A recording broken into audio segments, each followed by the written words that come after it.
Hey guys, in this video I'm going to show you how to fix loading chunk failed on Discord. If you find this video helpful, please consider to like this video and subscribe to my channel.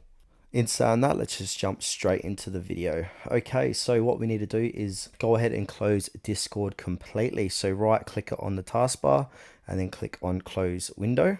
Then from here we need to go ahead and clear Discord cache. So on your keyboard hit your Windows key plus R and then a little run box should appear. And then go ahead and type this in, app data Discord cache, and then click on OK.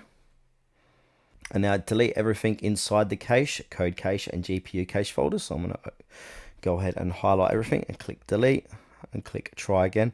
Now if it says here this action can't be completed because the folder or file in it is open on another program, then we need to go ahead and right click our Windows key here and then get into Task Manager.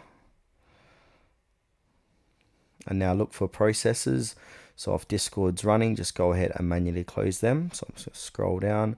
All right, Discord's still running, so I'm just going to right click this and end task. All right, Discord is now closed properly. And now I'm going to go ahead and click on try again on this folder.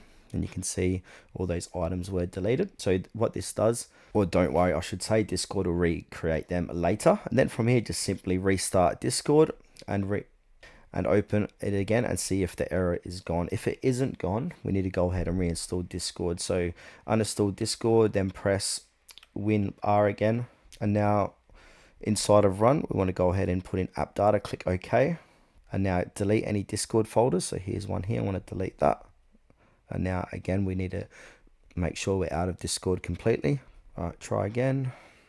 And also get into local app data, click OK, and delete any Discord folders inside of here like so, and then go ahead and download the latest version of Discord from discord.com, and hopefully that should fix your issues.